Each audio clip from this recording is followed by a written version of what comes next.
started so bright before you won, but it was the ultimate values, the goals were given away too cheaply, then, really, weren't they?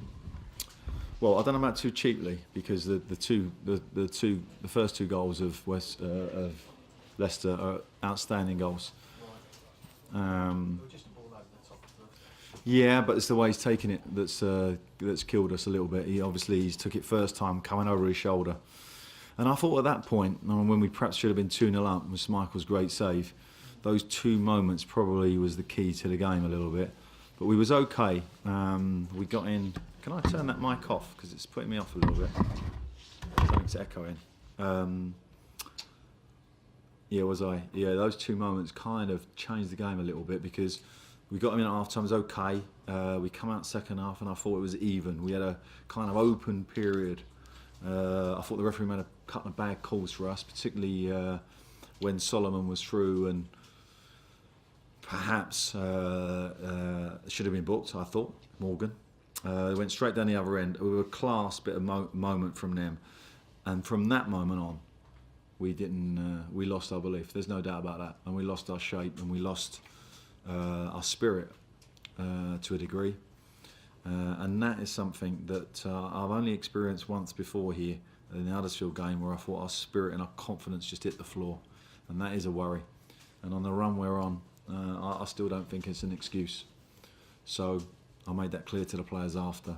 And the third and fourth goals, we were always coming.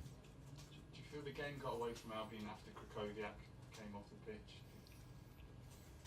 Well, I think that's a little bit harsh if they're trying to sort of stick that one on me.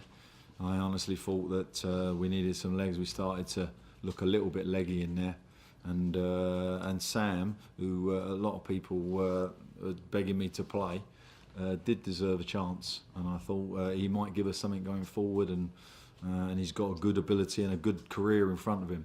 So I have no problem with that substitution. I didn't think that's correct. What do you make of Gregor's reaction to it, Alan? Do you have any problem with the way he reacted? Yeah, I do have a problem with it, because I've supported him and played him and stuck by him when he's not been particularly great, and to come off and not shake my hand, I made it very clear to him on the bench I'm not accepting that. I think it's wrong, and he's a player on loan. He should show respect, and I'm not going to make a big deal about it. I made it clear to him on the bench, and I don't expect to see it again. Alan, you talk about the Huddersfield game, and it's a reminder of what happened here.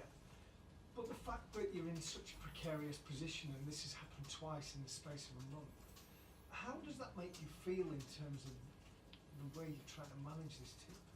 Well, it's difficult. I mean, we've put so much work in this week. I had a fan saying "I don't care" shouting at me from the sideline. He couldn't be more incorrect.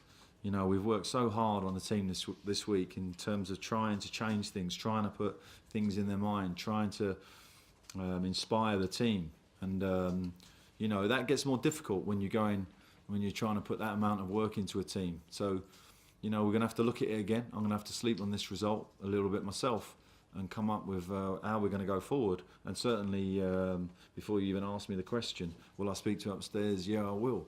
Of course I will, because it's getting difficult. My pride on the sideline is such that I don't want to stand for that last 15 minutes, 20 minutes and watch that.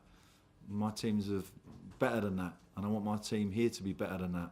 So, you know, I'm going to make sure, and I said to the players after that is unacceptable, that last period of the game. I mean, it's just how the players actually listening to what you're telling them, what you're trying to get out.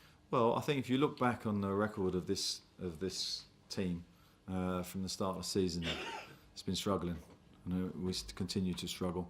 And you know, there is some areas of the team where, you know, we're not particularly brilliant.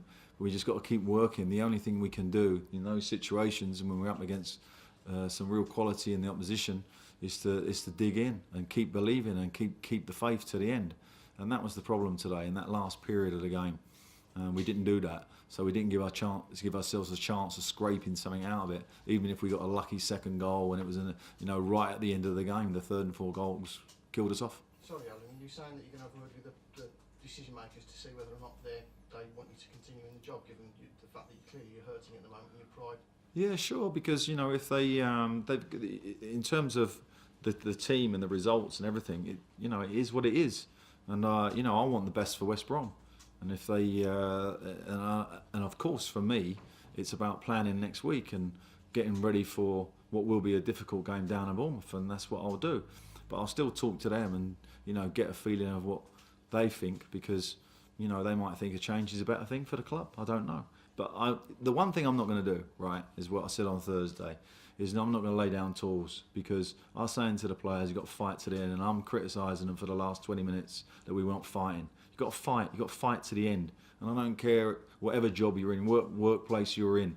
If you're under pressure and you ain't going to fight, then don't bother turning up. So I'll continue to fight, because that's in me. That's always been in me. Through more difficult times than this, by the way, at other clubs. So I've been there. I'm an experienced manager. I think I know how to set a team up. I think I know how to make a team strong and resilient. But at the moment, when you look at us in that last 20 minutes, you couldn't argue that. So I'm not going to, and I said that I won't accept that, and I don't want that going forward. And that's really all I want to say. And I think I've covered most things there. When do you envisage having that chat? I don't know. Over the course of this week? Once I've had a good night's sleep over that one and a glass of wine. Well, I'm having a couple of what we. Thank you. Cheers, lads. Cheers.